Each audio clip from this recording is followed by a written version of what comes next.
Good afternoon, everyone. Welcome back to our final faculty session for today.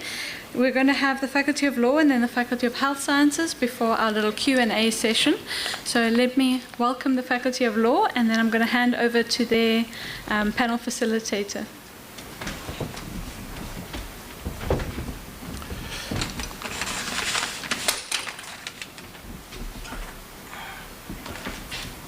Afternoon, colleagues. And as I was walking up the stage, Professor Kit took a swipe at me by saying, "Be mindful of your hairstyle."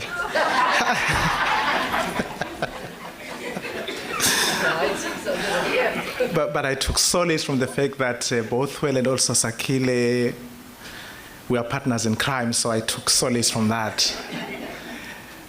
And I was tempted to actually grab his cap, but I said, I'll hit back in another way. Now, colleagues, my name is Tando Kotoi from the Law Faculty in the Mercantile Law Department, to be specific. I remember when I went for shopping, one of the guys asked me, "What is your name?" Then when I told him, he said, "With those clicks, surely you should be having a share at Clicks."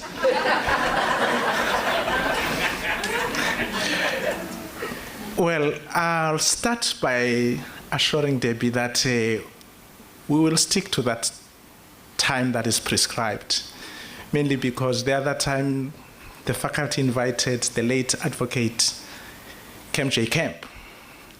And then when he started, he made this telling remark by saying, lawyers by nature don't like talking unless they are paid.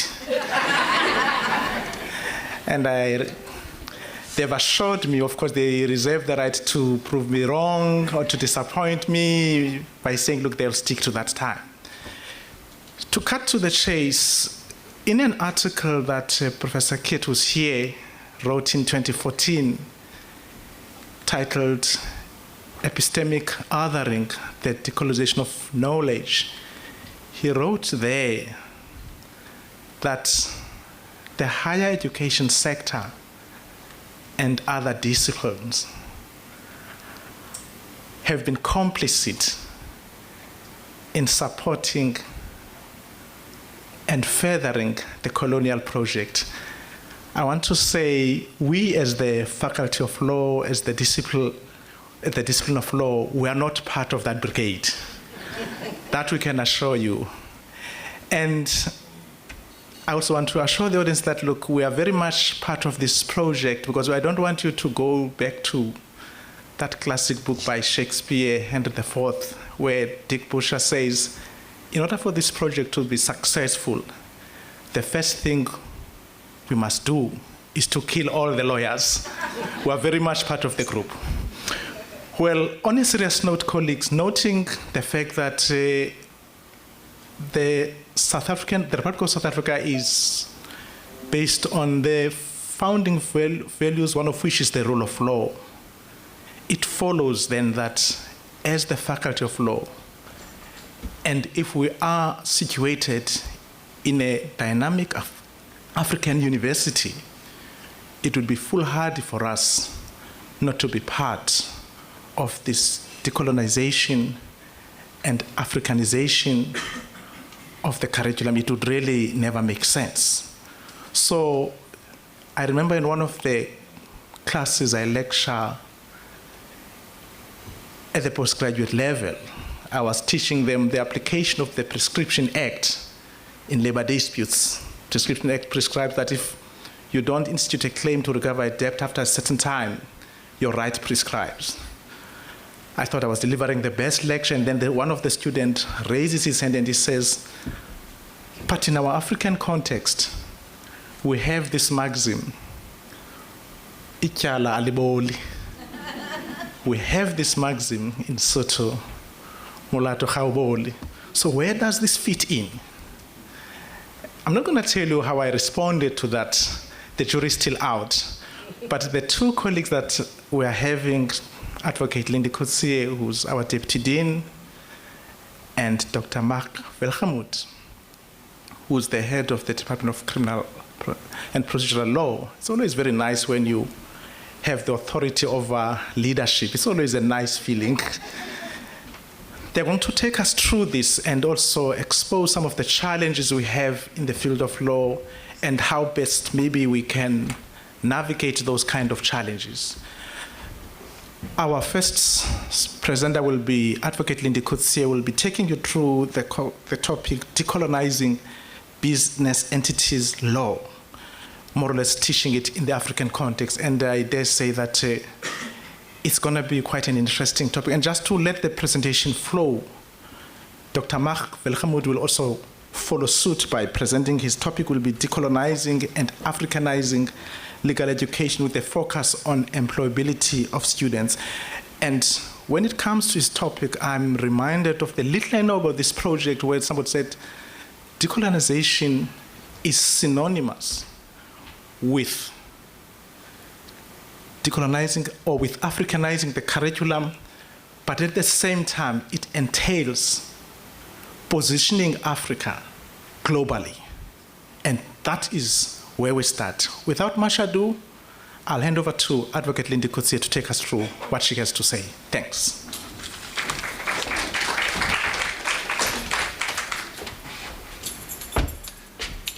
Apologies, but it appears that the laptop and the PowerPoint has disappeared. I wanted to say to Prof van Grienen, Prof van Grienen, people without PowerPoints have a point, but I just want to tell her that lawyers and people with PowerPoints have opinions. So, yeah, if I can just please happily get the computer back that they took. My dean said, I'll give you the evil eye. Don't use too much time because unlike what Mr. Katoy said here, I speak for free. I'm going to start this until I get that presentation. Within the Faculty of Law, when I spoke or when I thought about talking about this, I didn't go with my traditional passion of street law, which is what people very often expect me to talk about.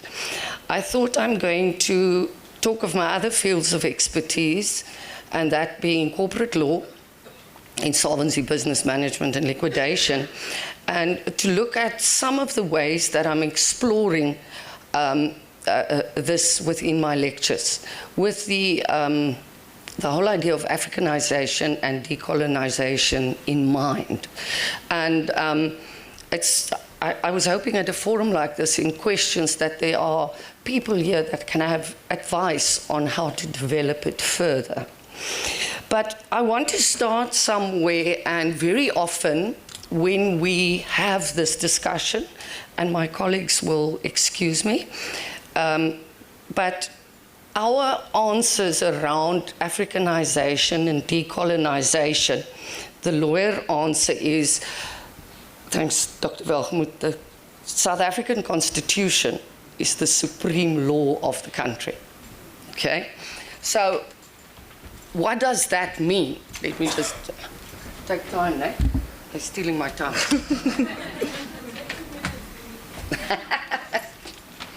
Because this is it.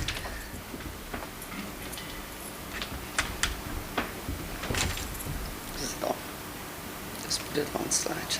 Okay, no problem. Oops. Security alert. I can't see the cancel.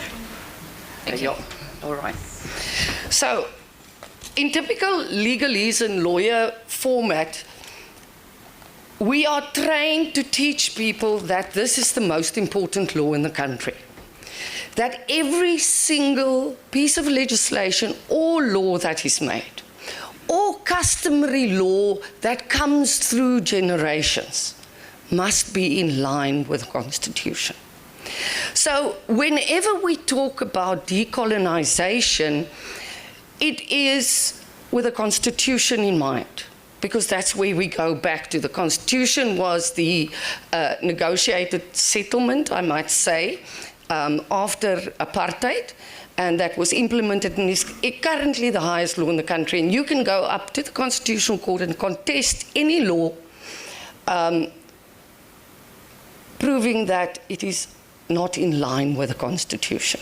So a lot of legal academics, when we talk, you will hear us go back to, yes, but you know what, in my course I talk about the Constitution, I talk about equality, I talk of transformation, all right?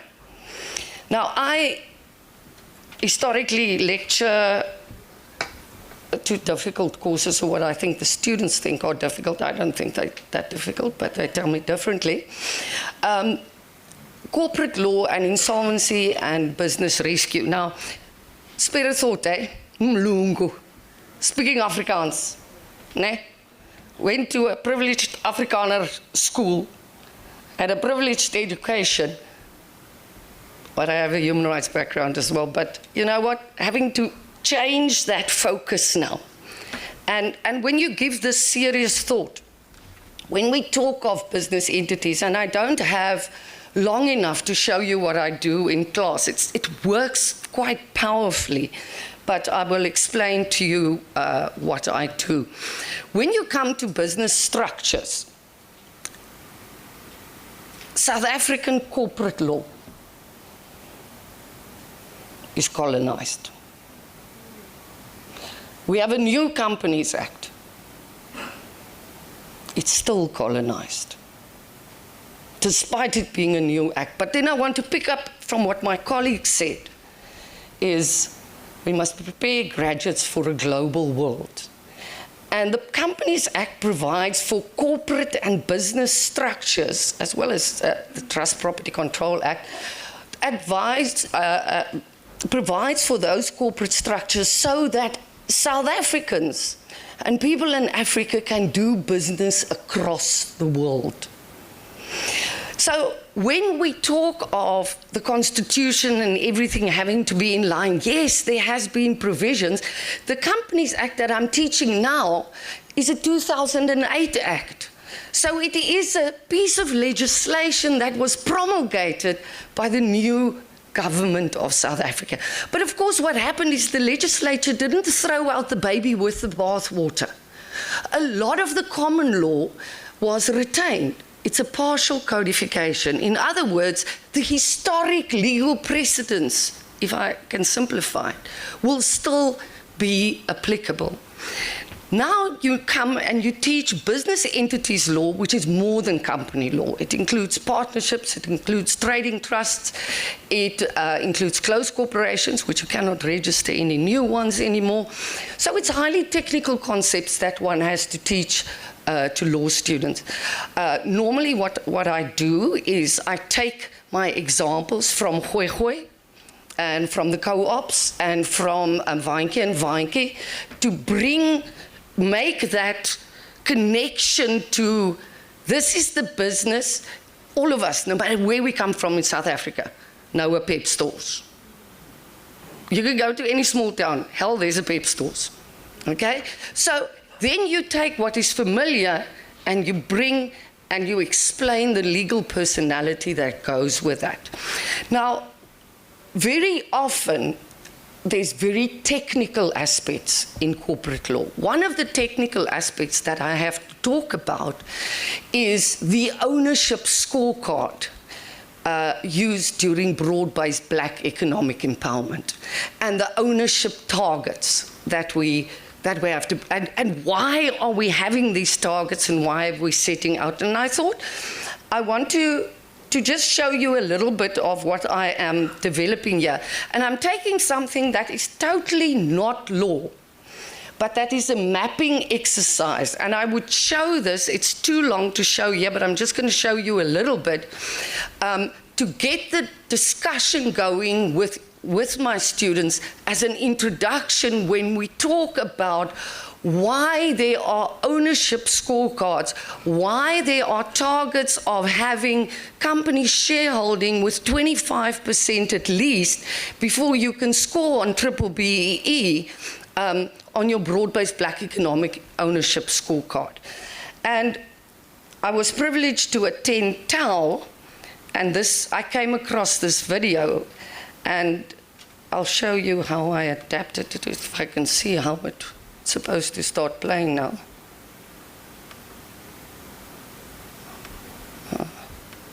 Can I get some technical assistance here, please? It showed when I sent it to you.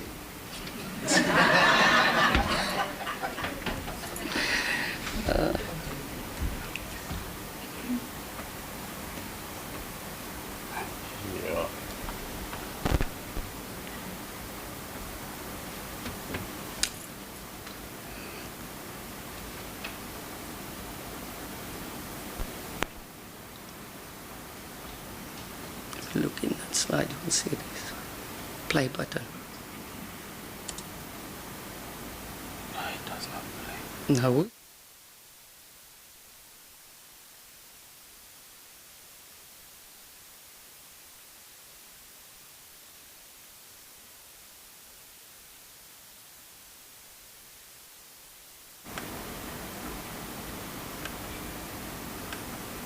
Open it out of slide.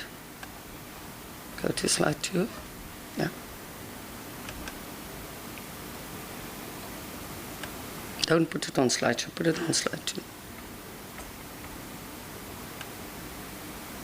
Yeah.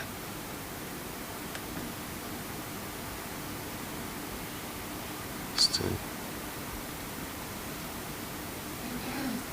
All features, you've disabled my features, but it's not good. Okay, let me chat into this. Let me talk into it. Okay. It's going to. I'm going to have to theorize this. I'm sorry. In this video is a historical mapping account of what happened in District 6.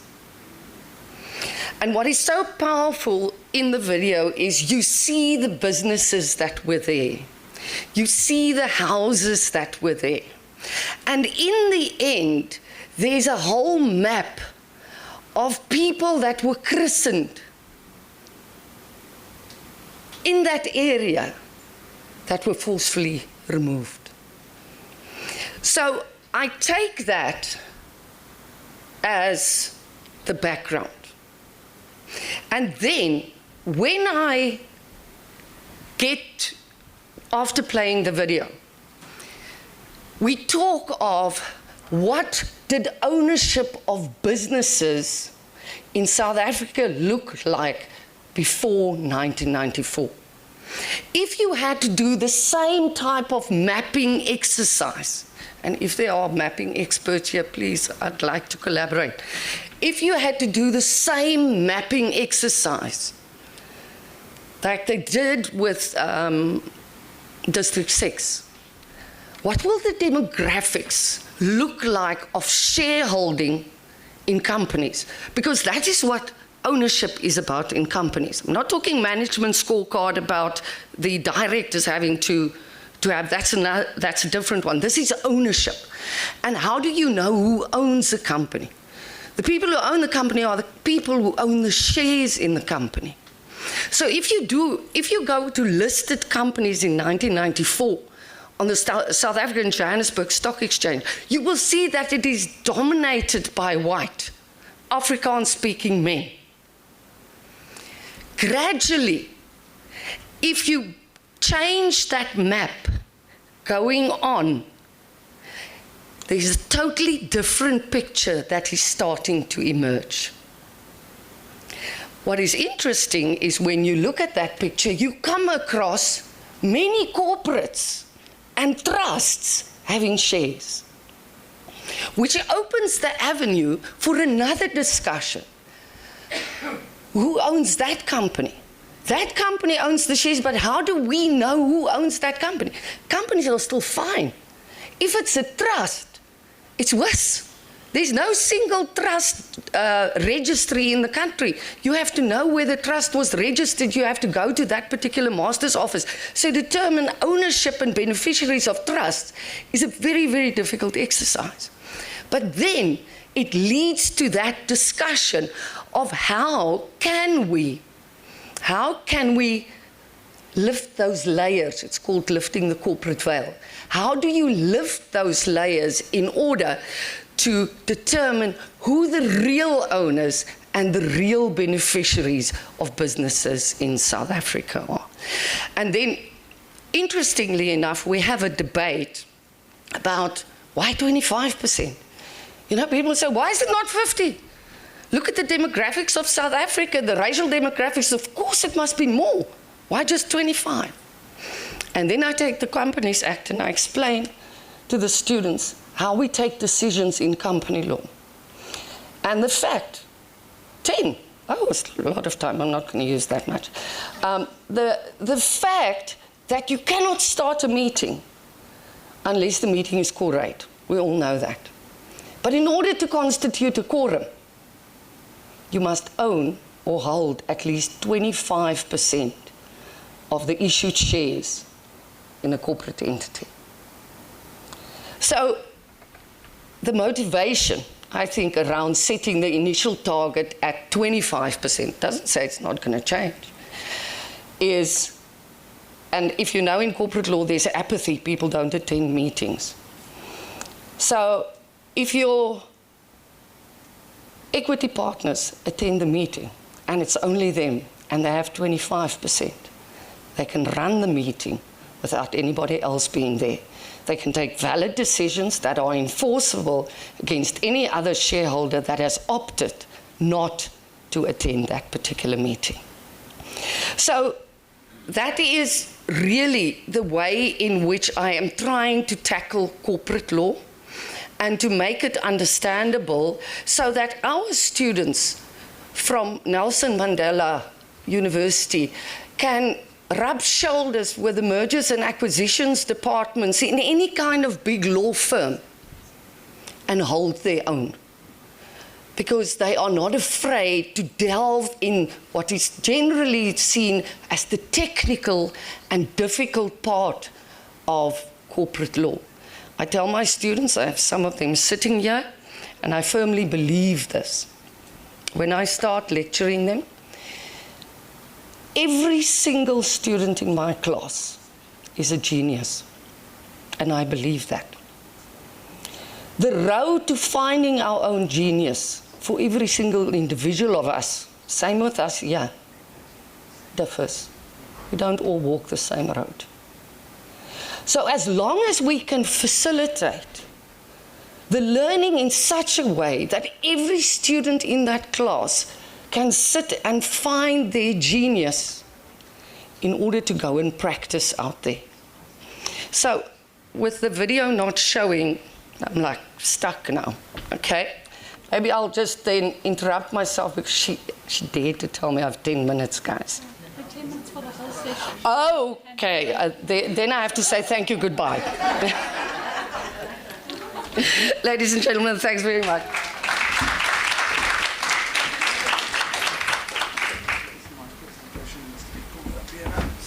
I still have 58 seconds to do this. Yeah, I'll just go for you. Okay. I'm go speaking.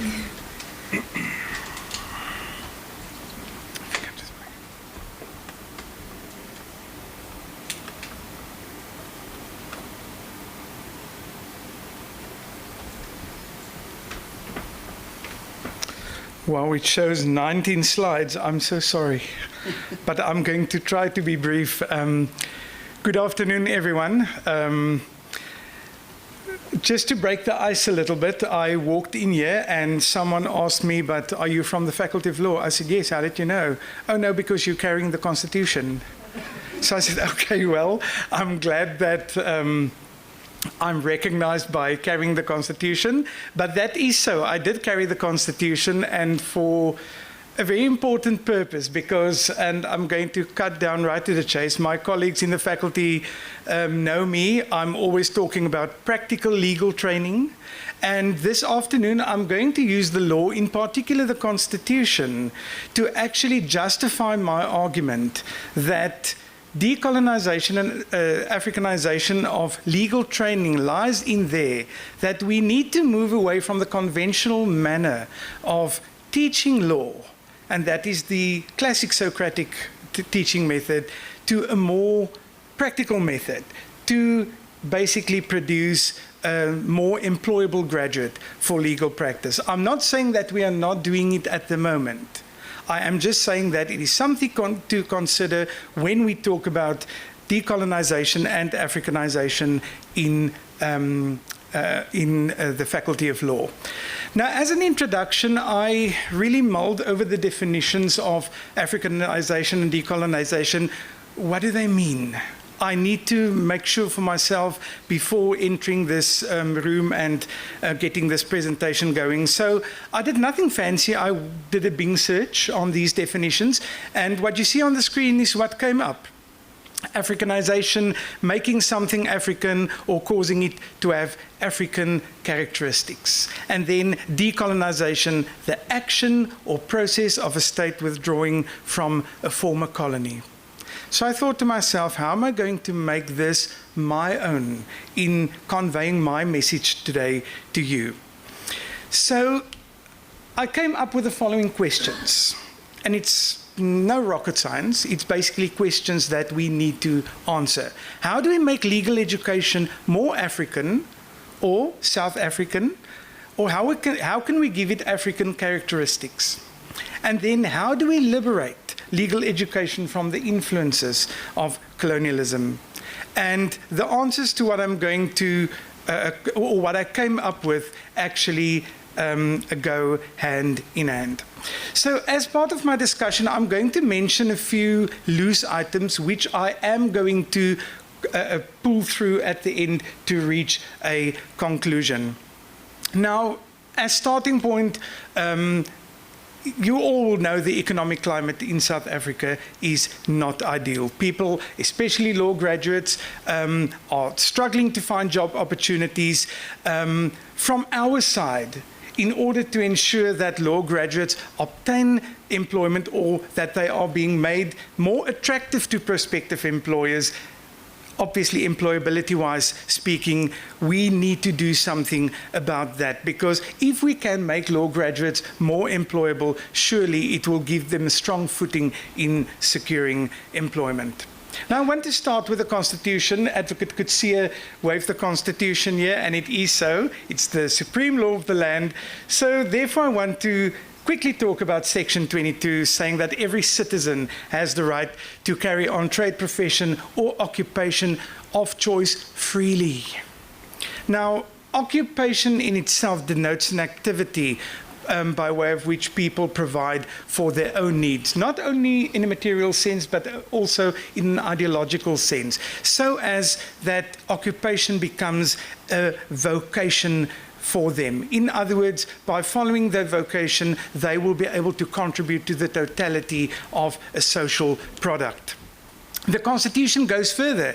It states in its preamble that, you can read what's on the screen, but the part in yellow, improve the quality of life of all citizens and free the potential of each person. Going further, the Legal Practice Act states, or rather it mentions also freedom of trade, occupation and profession. And also it does mention that access to justice is not available to many people in South Africa. Now, colleagues, I stand to be corrected here, but I don't think these words, occupation, trade, profession, I don't think in both these pieces of legislation, these terms have been mentioned in vain. I think it conveys a strong message that even at university level, we need to do something to make sure that our students are employable so that they, after leaving university, can take up an occupation and be more attractive to prospective employers. In other words, the public really has an interest in an individual who can earn income instead of relying on public funds, but the public also has an interest in receiving benefit from that graduate that has been created. So therefore, what must be decolonized? I already gave it away, the teaching method that we are using. I'm not saying throw away everything. And something that Professor Maseko earlier said resonated with me, and that is, it's not whether you write a treatise or research in Afrikaans or isiXhosa or in English, but it's how you contribute to what is already existing. So I'm not saying get rid of the Socratic teaching method. It must be there because it forms a theoretical basis for what follows. I'm saying find something to supplement it, like simulations, like practical exercises, like more skills training, that when students enter the working world, they sort of can hit the ground running, but so that they can also make a positive contribution right from day one in legal practice. There you can get confirmation on the screen. I'm not saying discard the Socratic teaching method. Why I came up with this whole theory and argument is that there is no heuristic training in law schools. So there's no work integrated learning apart from students working at law clinics during their final year. So it might be beneficial for law schools to come up with practical training to ensure that we create a better student employability wise. That will contribute significantly towards self-determination of future legal practitioners. And it will definitely also help students to see the law in a more holistic and practical perspective. In doing so, in training students, we must actually make students aware of what's going on in the outside world, make them more socially conscientious, because textbooks are safe. Textbooks sketch out situations and students may read it, but does it really mean anything? We need to make our students aware of what's going on in the outside world by changing the way in which we teach them. Therefore, to conclude, I want to end off with this quote by well-known judge Glenn Goosen, who said that today is the history of tomorrow. How we act today, what course we choose, what steps we take in the profession shape the days to come and will inevitably be viewed and appraised from the perspective of tomorrow. Therefore, I want to familiarize myself with this quotation and say that this is how we should approach legal education. Because a much more skills-based and practical approach, coupled with preparing students to appreciate social circumstances of members of the public, will not only decolonize and Africanize learning and teaching, but it will contribute to the employability of students, and also it will make legal education current, it will make legal education exciting, and it will also contribute towards lifelong learning by students, because in the process of practically doing things, they will learn and they will continue to learn, and even in practice, they will explore new ways of finding information and eventually just furthering their own education. Thank you.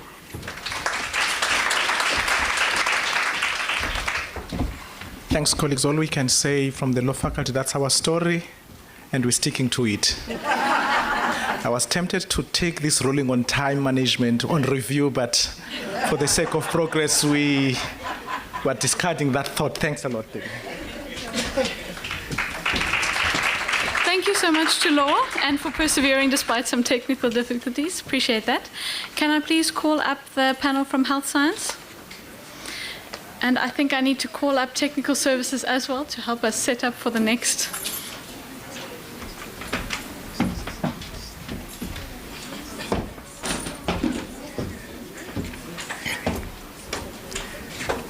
Good day, colleagues.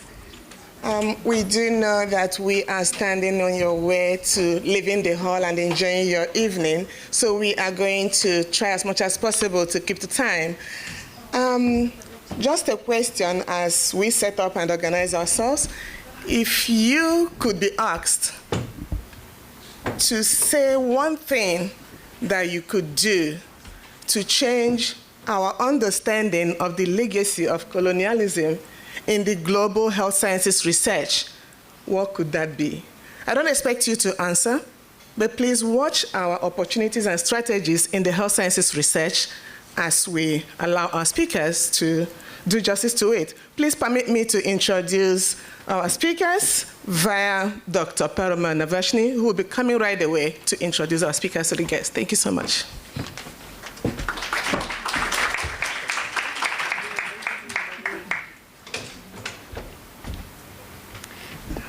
Afternoon, colleagues. Nivashni Perumal from Social Development Professions, social work to be specific. I think that you must understand that time is a colonial aspect and a concept. Plus, we have an injured person on our panel. We should be given more time. That's just my motivation, okay? So, ladies and gentlemen, let me greet you in my indigenous language, Vanakkam, to all of you. That's Tamil from the south of India. And our panelists are Dr. Savanya Gangia from School of Medicine. We have Prof. Yasin Ali from Psychology, and Zitandile Shlomikazi Mfono from Dietetics. So without too much more, I'm going to hand over to our first presenter.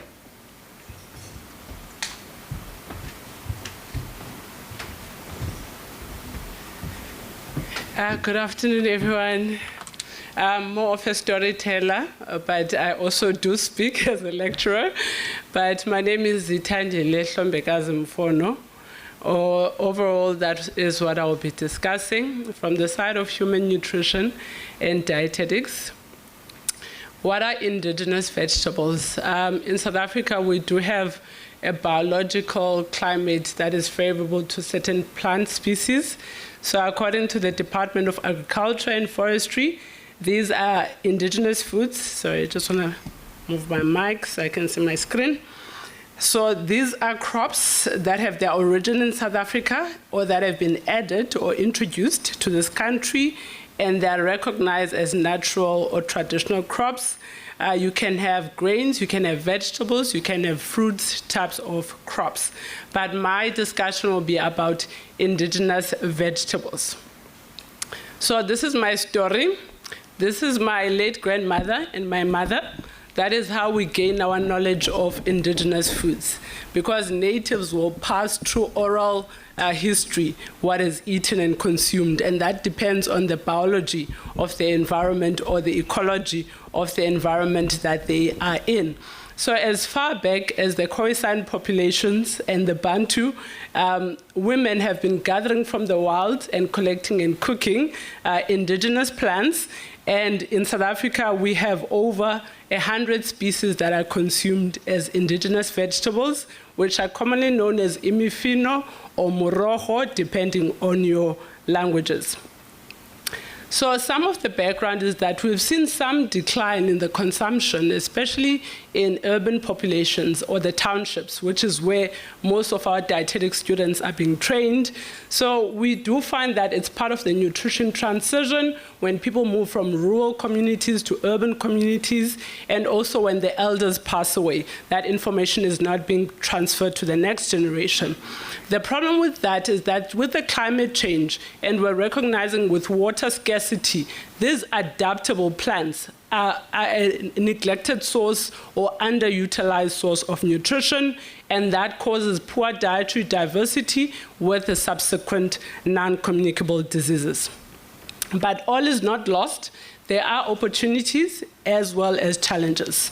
So if you see there, on the screen, this is a publication that just shows you some of the overall nutrition rating of those different plants with the food security potential and also potential for sustaining the land. For instance, with cowpea fixes nitrogen into your soil, so it is good for the soil. While at the same time, you can eat the legume and you can also eat the leaf, so which is a climate smart type of a vegetable.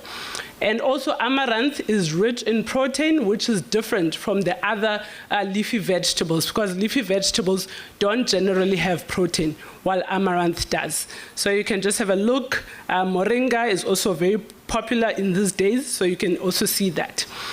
But in the local directory, we also have the Department of Agriculture, which has been helping to promote this. So they've looked at amaranth. For instance, amaranth, when you compare it to lettuce, It has 18 times more vitamin A, 13 times more vitamin C, 20 times more calcium, and 7 times more iron. So basically, I steam my amaranth and use it in place of lettuce. I don't really like lettuce, but yeah.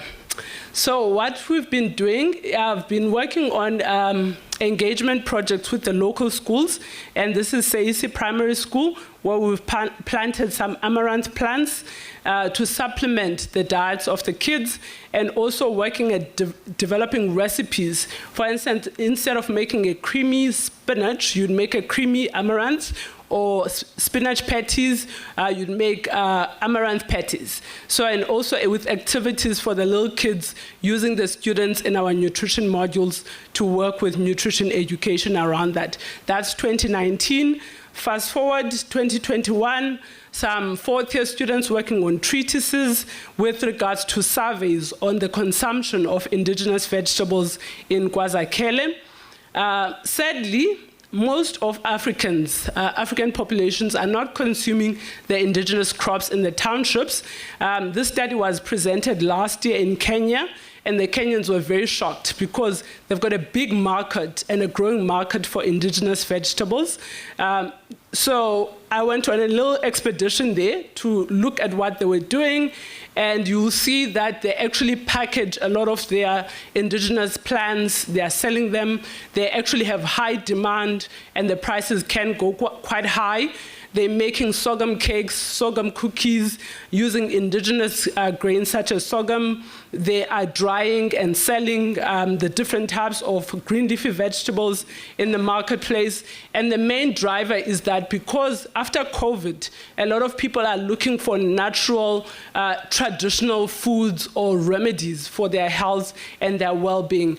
And in the South African context, we're slightly different because with the migrant labor and the apartheid system, it forcefully made people to leave the food that they were eating. So there's also that element of migrant labor that also disrupted our eating patterns. So a lot of the research methodologies that we use, it is recommended to use collaborative research methodologies to assist with just shifting sometimes that previous changes that were made to ensure that changes are sustainable.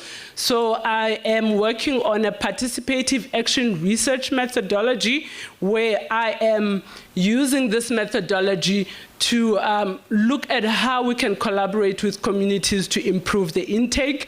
So these are my last slides. And basically this is what I've been doing in Zwide Township. We've looked at identifying local plants that are indigenous crops with the mothers who are known as experts and who know the plants.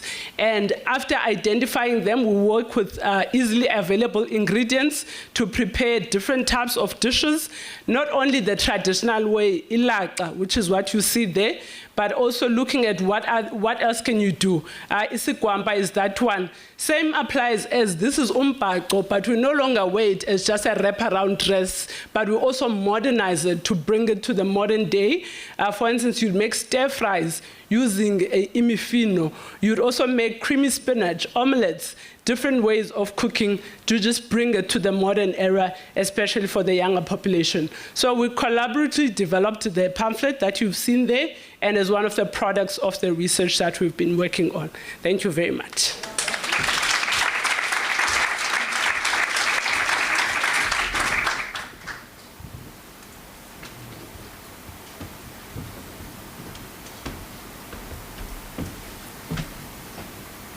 Hi, everyone. Thank you, Yasin.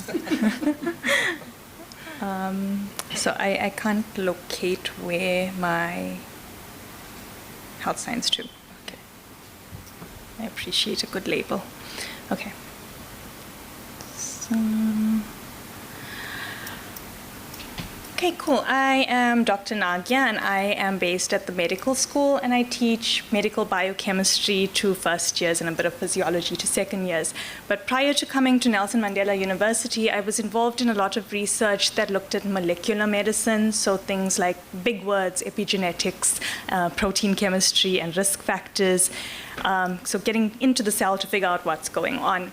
When I began my honors in 2011, that's when moringa started gaining popularity as something that was commercialized. At the time, I called it drumstick herbs because my granny used to cook it. And that's when I started to understand that traditional medicine was becoming an investment in research, in part to legitimize the practices in African and Asian countries. And I'm just going to speak a little bit to the advantages and disadvantages and to a story about a traditional medicine that I was familiar with and how it progressed. So just to get an overview of the different types of traditional medicine, if I were to speak of medicine, you would think of a doctor, a hospital. But in traditional medicine, there is a much wider application to it. So there's 3 broad categories. Your first being codified medical systems.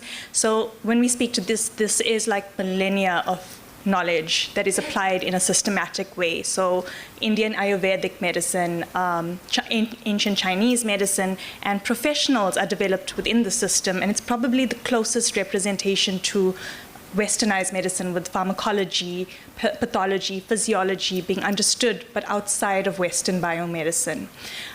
Folk medicine will be more the community-based, usually transferred through oral communication. So those tend to be applicable within a certain community that has access to those resources as well as their experiences. And then lastly, your allied forms of health knowledge. The most common one would be yoga, where we take into consideration your breathing, the outside factors, the spiritual side collectively with the biological aspect. So yeah, when we say tradition, we don't really put it together with science. Science seems harsh and factually driven, but tradition seems to be something we just follow without the proper knowledge. But I would like to just question that, because what we constitute as knowledge was actually dependent on who had power and who told us that is knowledge. So when we think of Western medicine, the sign in itself is a Greek symbol. It's something that's Westernized, that we are told this is it. And then anything outside of that body of knowledge is then considered alternative, which in itself invalidates the experience of this massive body of knowledge outside of Western medicine. So what I'm postulating is that we're moving towards a recognition of what is evidence-based healthcare. So what works for us? How have we documented it? And then how can we make that a rigorous testing system so it doesn't invalidate the experience of traditional medicine and traditional healers? So in doing so, I'm going to relay the story of turmeric, or as we like to say in our language, manja or hardi. So in Indian traditions or in Hindu customs, before your wedding, usually the bride and groom undergo a custom that is called a hardi or a nelungu, where we apply a paste made with turmeric primarily, and it's applied to the skin of the bride and groom. And the idea is that it beautifies the skin. However, historically, in India, these marriages were traditionally arranged marriages. And these couples would have to travel across villages to get to the site of the wedding. And in that traveling, they were exposed to pathogens they had never experienced before because they hadn't moved outside of their villages. This type of practice was actually protective against those types of infections, so you wouldn't be sick when you got to your wedding day. And from that kind of ideology, I'm sure if you are in a brown household, your granny told you drink turmeric milk when you are sick. We started all putting turmeric and ginger in our drinks when we thought COVID is coming for us, because turmeric is anti-inflammatory. Turmeric is an antibiotic. It's antiseptic. Then there came up the idea that turmeric has anti-cancer potential because it has high antioxidant activity. And now the words started getting bigger and didn't sound like what your granny said. And then a really fancy word came up called curcumin. And curcumin was when chemistry got involved in traditional medicine. Curcumin is the active compound we find in turmeric that is the big player in these biological factors that we see. And I included a chemical name, and suddenly when I start saying manja, you didn't really believe me as a doctor. But if I start saying curcumin and I show you this picture of a chemical compound, you're going to believe me. And just to make you believe me even more, curcumin gained a lot of traction in research. And let me tell you, research is on a different level in India and in China because these people work and they interrogate the plants they work with. And in doing so, look at the number of genes that were identified as anti-cancer, anti-inflammatory. They went down to epigenetic regulators. So those are the things that influence the way your genes behave. And that's how far this curcumin studies went. There's reviews written on it. It was interrogated to death. And even more than that, we started to then be inspired by this type of research, that we started looking at different ways to deliver curcumin that made it more effective. So we started encapsulating it in nanoparticles, in lipid nanoparticles. We combined it with something called piperine, which you find in pepper. So some of you may know you crush a bit of pepper in your turmeric because it makes it more effective. There's a chemistry behind it. And this science then validated what we were doing for millennia. But then what did that mean after we began to accept curcumin as this superfood? In our households, we called this type of drink haldi doodh. It was something easy to make, it was cheap, it was accessible. And now you go into a cafe and you order a golden latte. And it's gonna set you back about 60 rand. Who's making that golden latte and who's profiting off it? And it didn't stop there. Yoga, which developed in India in the mountains of the Himalayas, who are your primary yoga practitioners that profit off it? Hair oiling was something we were embarrassed about as Indian kids when your granny would rub that oil through your hair and you had to go to school with oiled plaits. And now on TikTok, everyone's promoting different hair oils that can go up to about 500 rand. And then, forgive my pronunciation, impepo. I know that's a smudging herb. That's now being put in gin. And look at that pretty bottle. I would buy that. I have bought it, I'm not gonna lie. But now we're gonna look at it and think about who is genuinely profiting off these things now that we have the knowledge after we've sought validation. So that's the thought I'm leaving you with. As a scientist, I'm kind of abstract from the human aspect, and it's something I've been forced to reflect on now that I've been involved in this type of research. And yeah, I'm just going to leave you with that thought. So thank you.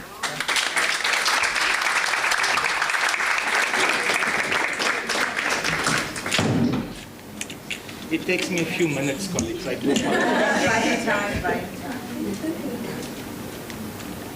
You fail to realize just how.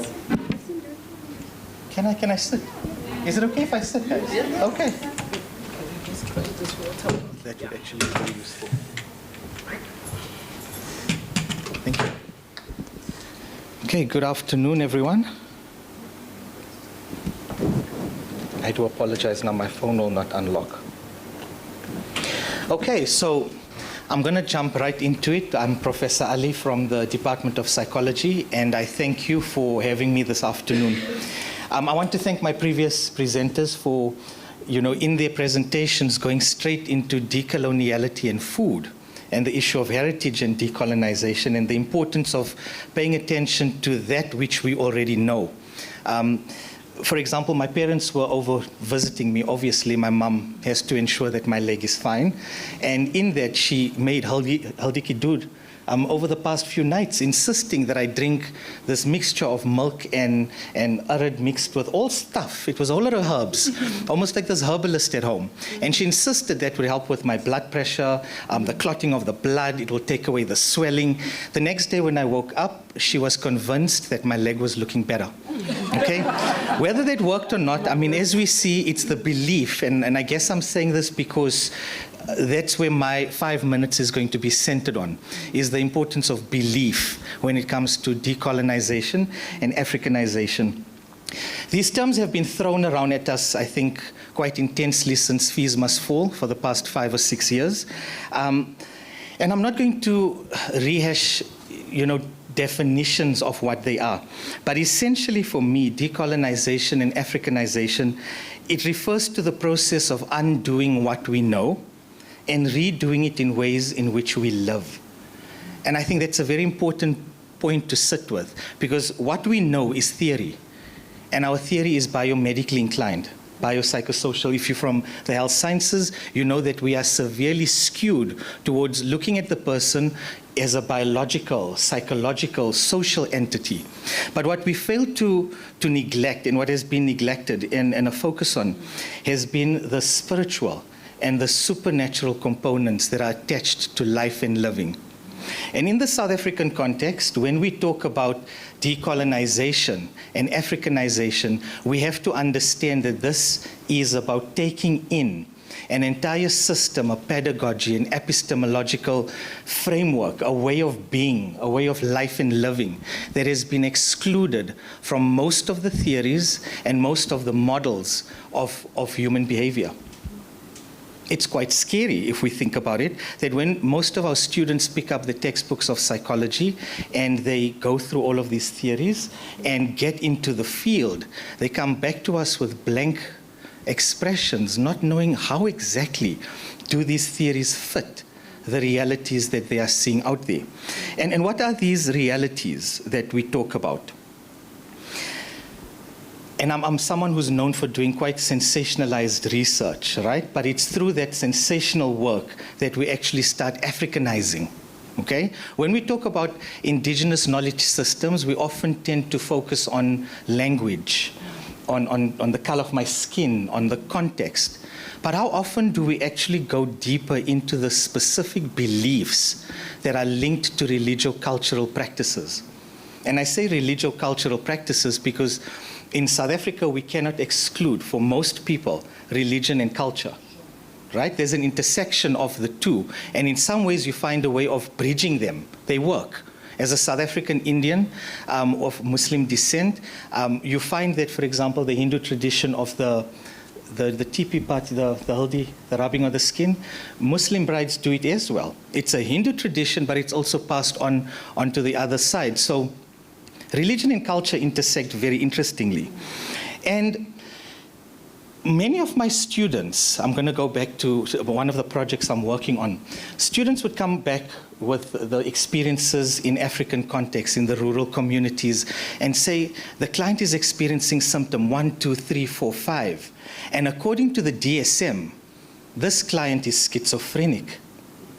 But if you look at those same symptoms in relation to the lived realities of those communities, it's not schizophrenia, or at least they don't believe it to be schizophrenia. And if I believe that I'm afflicted by something, surely the treatment needs to be directed in that manner as well. Are you following? If I believe that I've been affected by the tokolosh, or Amafufuniana, and again, there comes the sensationalism. People are laughing, ha ha, this is crazy, what is he talking about? But one of my master's students focused on the tokolosh itself, looking at the belief in the tokolosh and the role of fear. There's a huge psychological implication there. What role does that tokolosh play, real or not? What role does it play on the mental health and well-being of many individuals? Do you know the tokolosh is also believed to steal food from people's homes? So it's also used in as explanatory framework in poverty.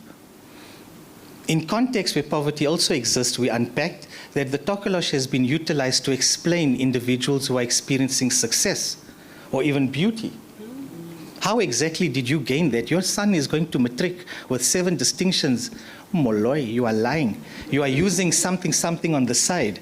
So we automatically tend to go to those belief systems that make sense to us rather than the psychological or the medical or the biomedical frameworks.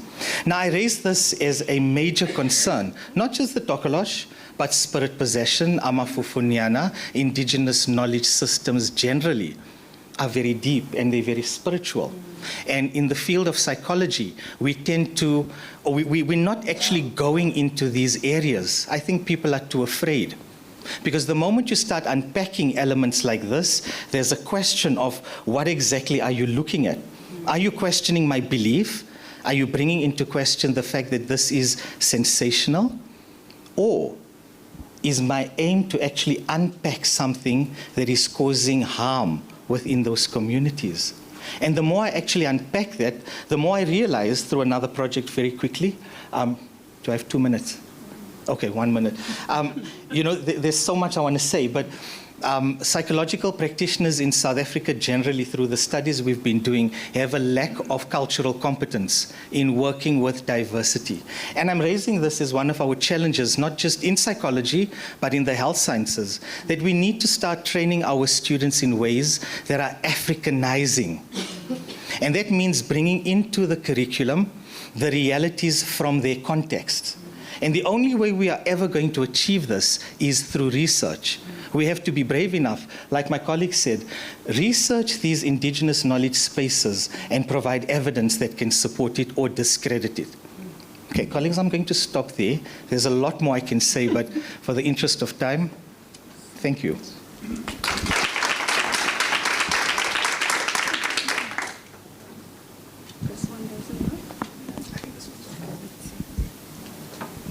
Colleagues, we were supposed to pull it together with a quick discussion, but we're not going to be able to do that because our chairperson is now checking a watch, so that's giving me a big body language indicator.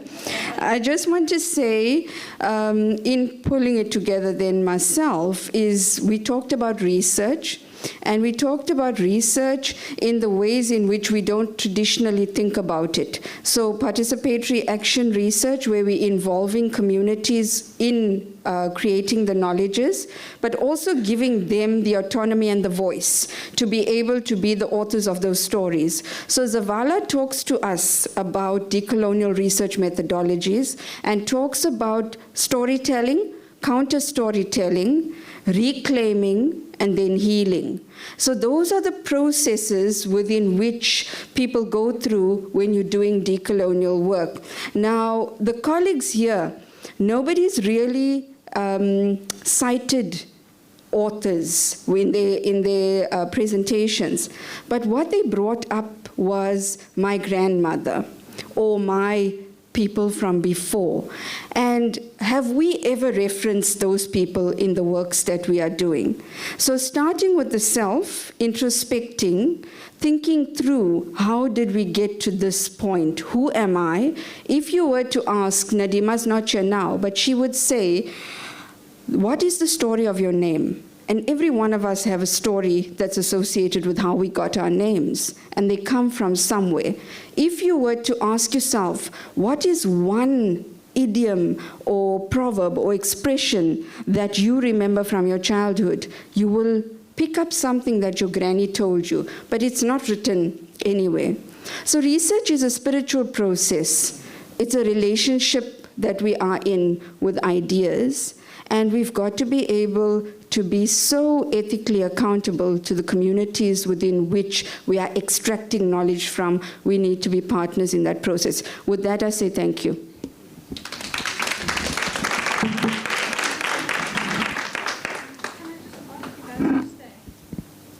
I think, okay, there, my mic's back.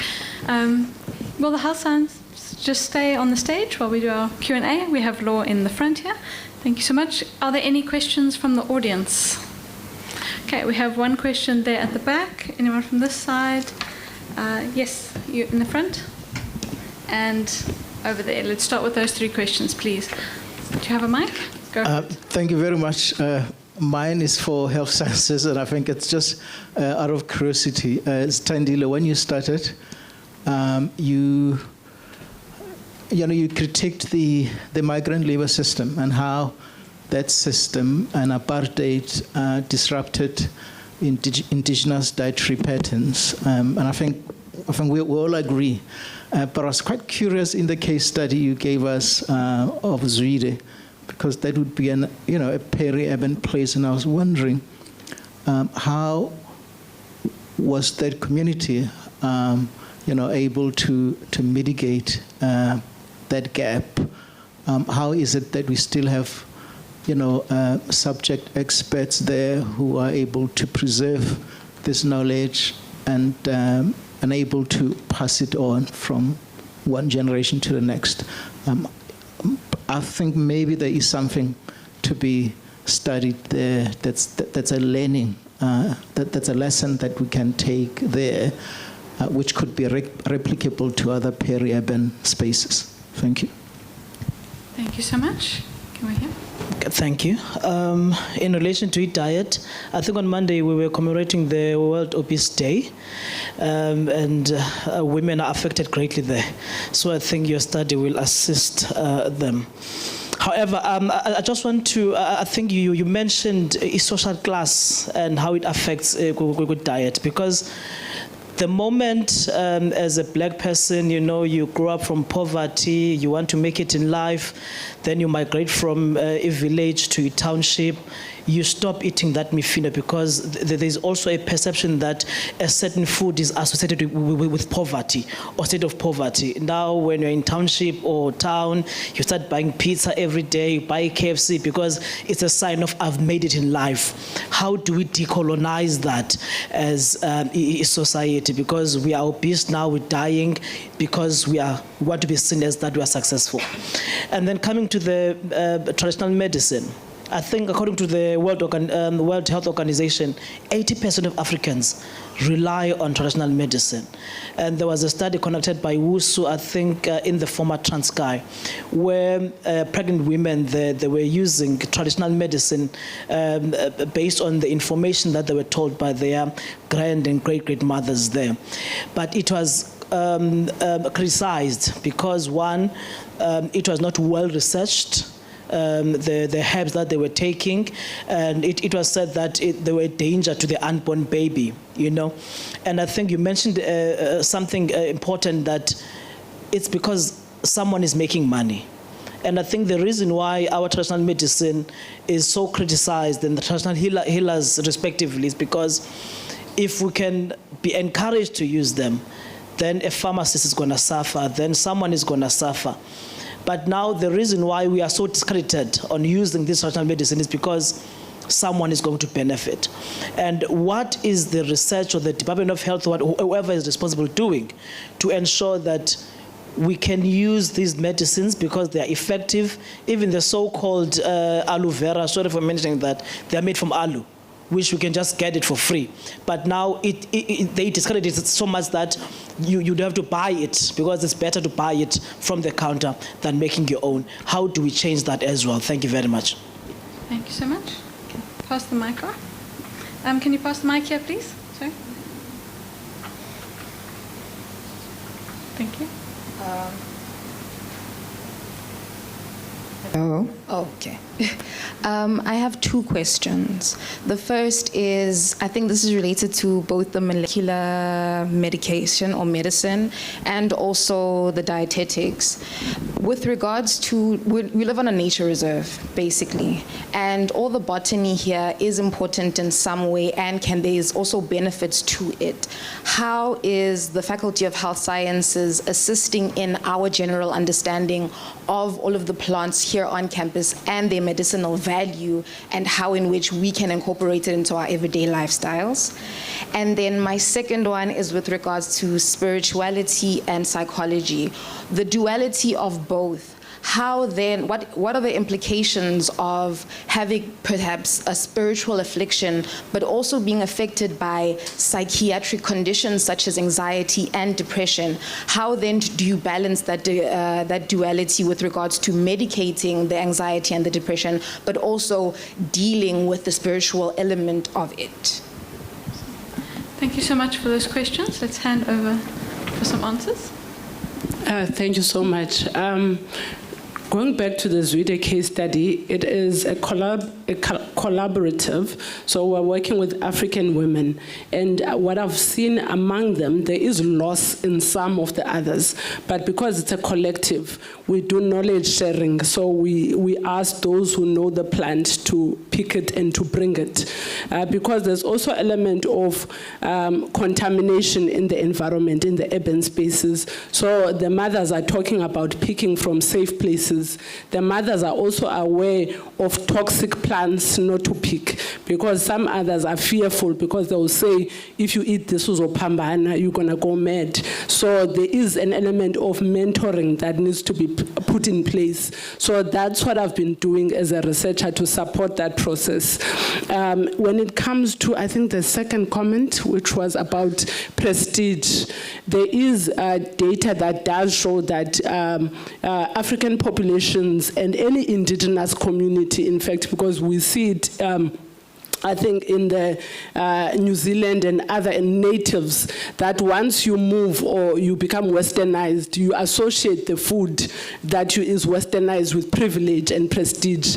Therefore, you discard your native food. So that goes with the chronic diseases, because we have 40% obesity among native populations, which is different from non-natives, even across the continent, not the continent, so on, but also globally. So what also becomes an issue is how to tackle how urbanization and progress affects natives. It is a global phenomenon, unfortunately. So we're working to see what are the strategies we can put in place to address that. And then lastly, I think about the comment about the biology of the food. There's a lot of research. When I was doing my literature review, I found that all the publications, they are there telling us about the nutrient content, but no one is putting them into guidelines. So the researchers are publishing, but no one sits and puts it together into guidelines to say what must you put on a plate, how much to put on a plate.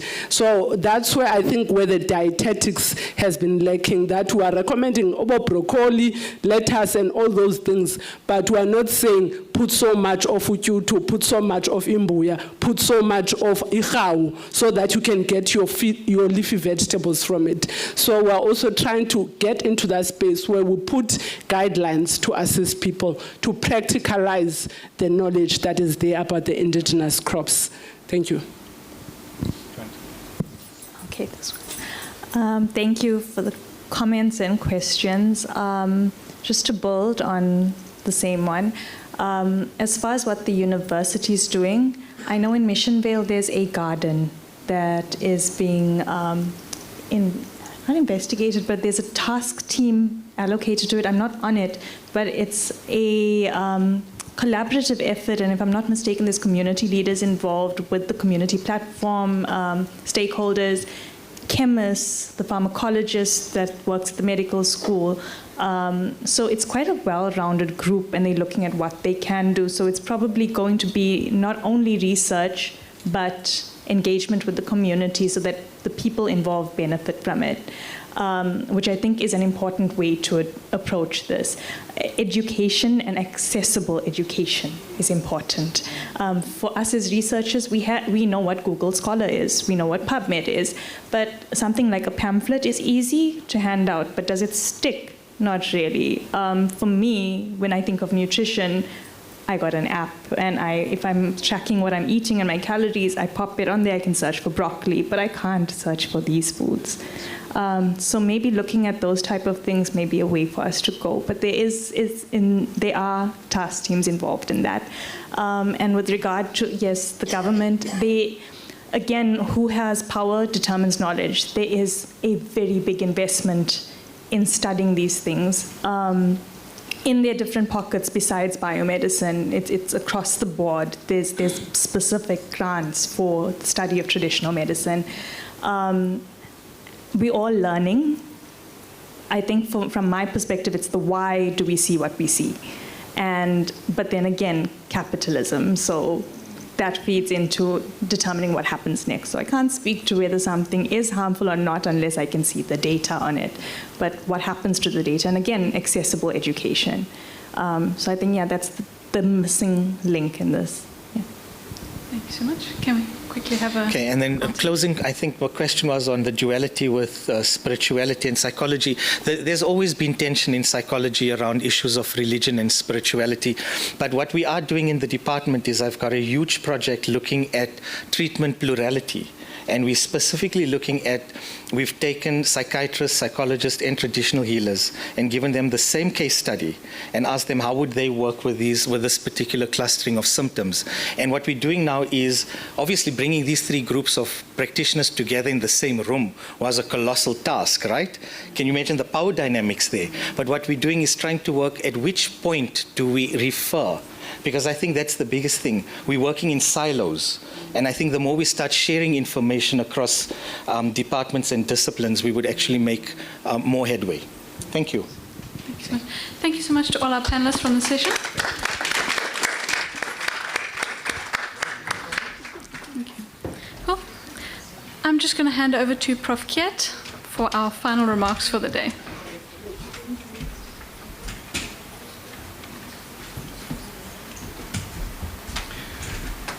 If I wait for Yasin to take up a seat, we're going to leave here very late. I couldn't help myself, Yasin. So the idea that the Indaba is set out as a space to grapple and to encounter a difficult subject was certainly, demonstrated today. So for anybody who would probably just sit down and deconstruct the videos and the recordings, you will see the kind of openness that people present in their own struggles with engaging the question of Africanization and decolonization. And I think that is the proper intellectual attitude to have in any case, okay? A kind of non-dogmatism as to what it is one does, a tentativeness about what you believe in, and of course, an hospitality towards multiple views of seeing things. Now, the video of Tim's was, I must say, the young people have put together a great, piece of work there because it captured the way in which the university also tried to make meaning of the name Mandela. And this conversation today has certainly put out a number of other challenges in that regard as well. Productive, of course. But also the first panel, with the Vice-Chancellor and the two TVCs, certainly threw up many, many more complicated and complex questions. That is just the nature of the university as a social system in any case. And perhaps we must let go of the idea that one can ever have an institution as complex as a university that is stable or calm or, undisturbed. I think we should probably leave that to the archives of history and just think of the university as a contested space on a daily basis when we get together, contesting many, many things that needs contesting.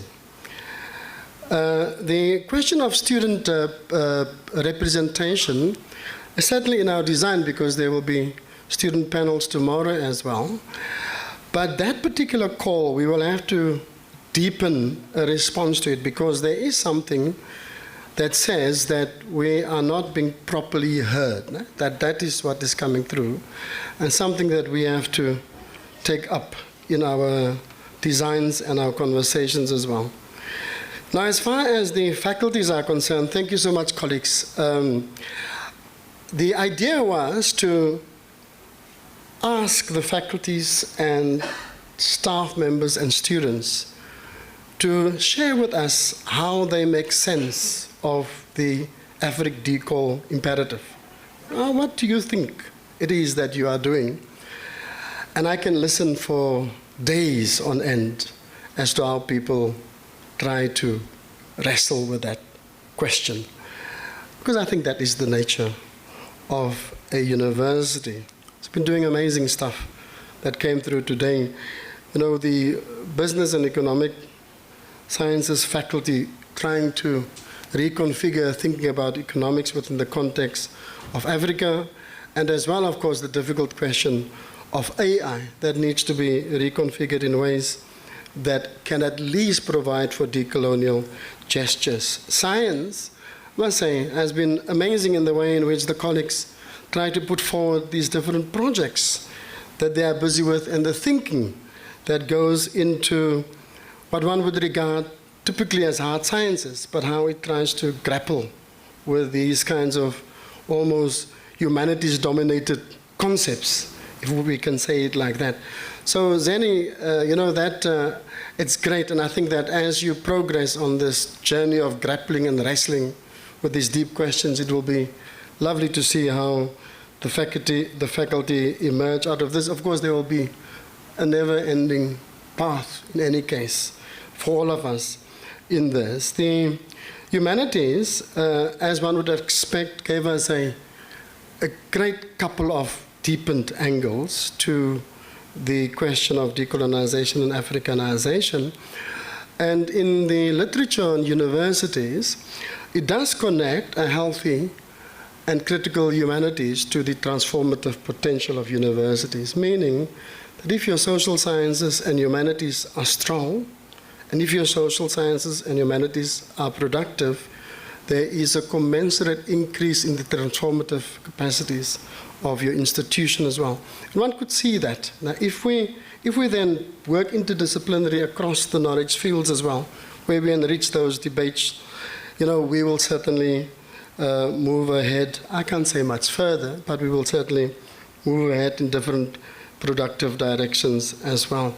Enver asked some great questions, but the Indaba was set up as a call for submission, so anybody could have submitted any idea that they would have to discuss. And I want the university community to take up those particular kinds of challenges when these calls comes out, and put yourself forward to work on these. The other one, of course, is that the responsibility for this work is across the entities and the programs and the faculties. And I think that we should have more of these discussions in different kinds of spaces that are specific to knowledge fields, that cuts across disciplinary boundaries, that brings other areas of work together as well. And we do have a great, great cohort of academics, students, and staff that are working in this space for us to have almost like a series of conversations around this, so that we can engage the time issue that Enver mentioned, and also the theme issue that he mentioned. But of course, the contradiction that came through in the morning discussions, there was too much theorization, and sometimes people argue that there's too little theorization. Of course, it depends on what frame you use to make the case.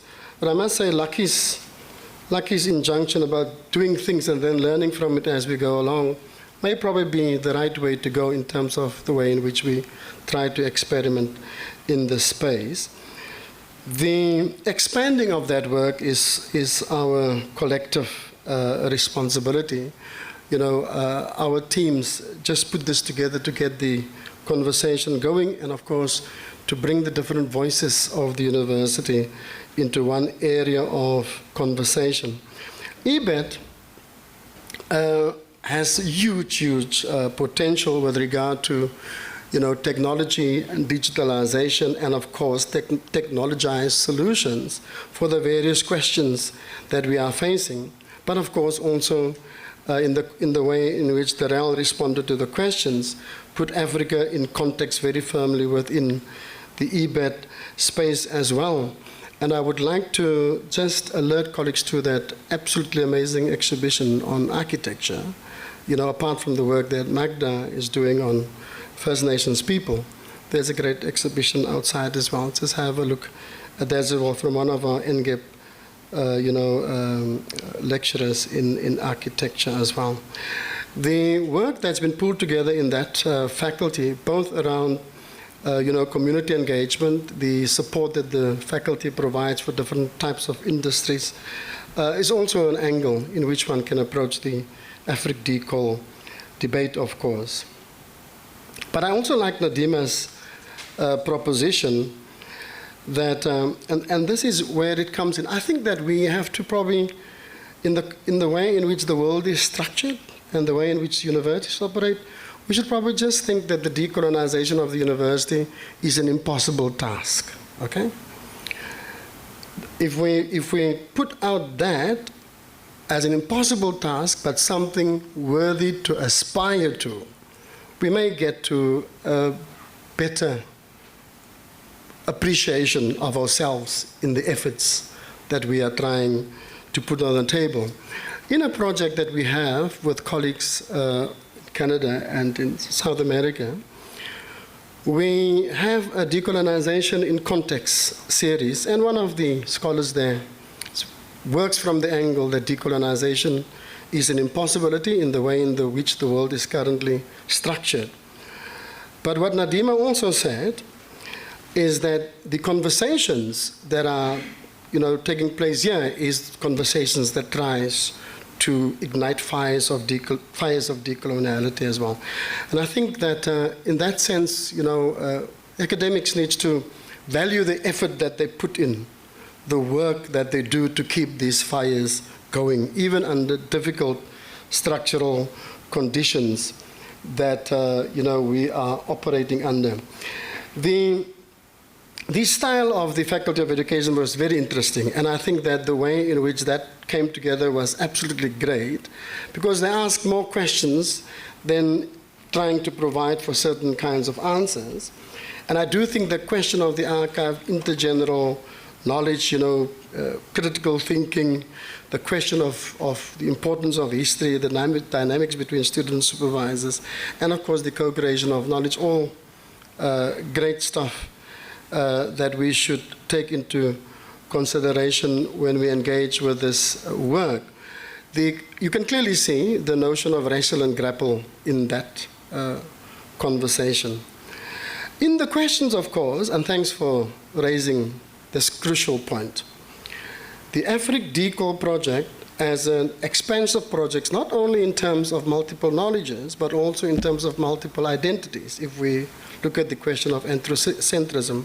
But there is a way in which one can read it through a Biko lens that can be inclusive of all people that inhabit a particular geographical space. So you don't have to make choices, and we don't have to police each other as to who says what about the AfriCDecol project, as long as the conversation and the wrestling and the grappling continues. But it's something that I say sometimes we are too scared to tackle as to for whom is the AfriCDecol project and in whose interest do we say what we say. And in that sense, we will probably have to rethink the way in which we frame the debate, because certainly if you believe in a black consciousness paradigm, that certainly is inclusive of the South African cultures in its totality.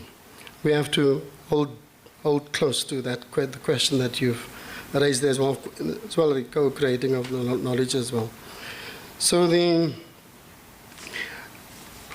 law, of course, has I've been intrigued by that mapping exercise, and of course they protect themselves by holding the Constitution here in front of us.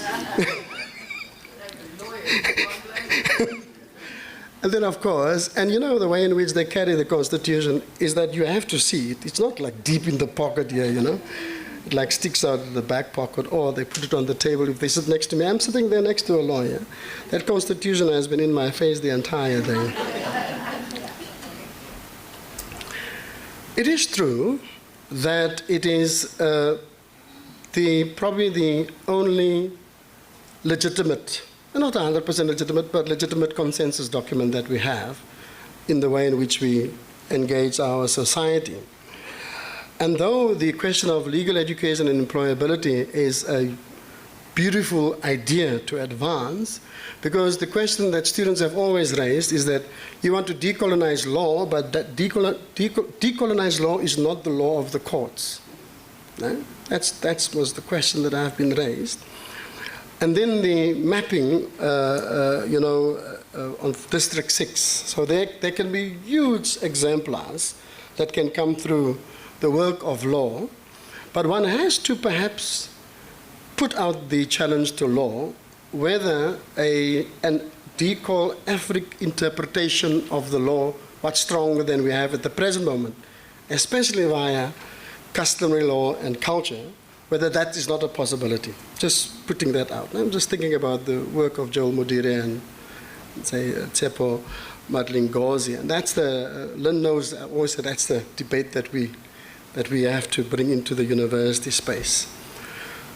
But immediately saying that there's an affirmation of the efforts within which law tries to engage the question of Africanization and decolonization, and especially if one take the exemplars that the two of you shared and make it, something standard across the faculty and the disciplines, that would be fantastic. This is quite a strange thing. It only dawned on me when health sciences came up and presented. The Vice-Chancellor did ask whether we should not consider the pathway of Africanization as a more productive proposition for the university. Not in opposition to decolonization, but in conversation with decolonization, and what would be the interface between the two. And there is a sense that we default almost intuitively towards a kind of indigenous knowledge systems and the excavation of intellectual traditions when we speak about decolonization. But there are many colleagues here who would call that Africanization. And if you look at the work of Catherine Odora Hoppers, South Africa should have been way ahead of the curve, because that work already happened in the 2000s with regard to indigenous knowledge systems and the question of development, not only in South Africa, but also in the context of the continent as well. So there is, and I do find it, I always say to my colleagues, when I enter the Canadian space around, indigeneity, I always feel like, people are like 20 years behind, the kinds of debates that we have had already in the 2000s. But we have dropped the ball, that's for sure, okay? We had a huge energy for the question of indigenous dietary patterns, foods, the excavation of the way in which pharma played into this work, trying to profiteer on so many fronts around the work that has happened. So that question, who is profiting, is a very, very key question that should drive the work that we are doing on so many fronts. And Professor Narvashni's, putting together of those around the question of participatory action research and the concept that people intuitively refer to as part of a particular history also, meanders into the IKS space. So there is something intuitively coming to the fore when we use the words Africanization and decolonization that gives us a sense of a kind of a renewed energy that we need to invest in indigenous knowledge systems as well. Now, Yessi knows that I like listening to him, and I'm always surprised that since Chabani's time, that psychology is not much further, given its internal critiques all the time, that it's not much further in the context of an Africanization of psychology or decolonization of psychology. Because the projects there certainly shows the kinds of possibilities that are there, and it is one of the, together with anthropology, one of the earlier, disciplines that have started questioning itself, right? But that questioning has not, what can say, has not released it from the DSM. What do you call that thing? That handbook. Yeah. Is it now, how many versions now? Yeah. So they have a colonial Bible. And that's the challenge. So, but it's, I'm just thinking about the work that has been done on the South African scene already in that space. Has been amazing. So colleagues, the long and short, and I have to give you feedback, and this is my last 2 points that I will be making, and that is, thank you very much for trying to respond to the call and for being able to grapple, putting forward questions, the ways in which you wrestle with this and interpreting the notions at play. And so I do think that the presentations has been well aligned with the call for the Indaba. And so many, many thanks to the faculties, the staff, and the students who invested so much time in this. We are grateful. With regard to the student accommodation challenge, that was brought to the fore here at the Indaba this morning, I have checked in with the colleagues that are working on it over lunch, and just, like in half an hour or so ago, the matters are being processed. So they hope to have these sorted out, before weekend. It was around a particular kind of miscommunication for unfunded students that the university needed to have a different pathway to provide for this. So it's progressing well. Now, tomorrow morning, I will report back again on that. And of course, if there still remains a need for this space to be used as an activist voice for these students, we will certainly provide that as well. And so I'll check in with the accommodation and housing officers, just so that we settle also, the group of us that came together for this Indaba at such a crucial and important time for our university as well. So I'll report back again on that tomorrow morning, okay? So hopefully I can have much more firm news. It looks good in terms of dealing with the challenges. So with that, many, many thanks for staying the day. Many thanks for all your contributions. Jenny, you want to have any housekeeping? Yeah. Jenny says see you tomorrow. Okay, colleagues? So we are starting tomorrow at 8:30. So many, many thanks once again. Enjoy the rest of the day, okay?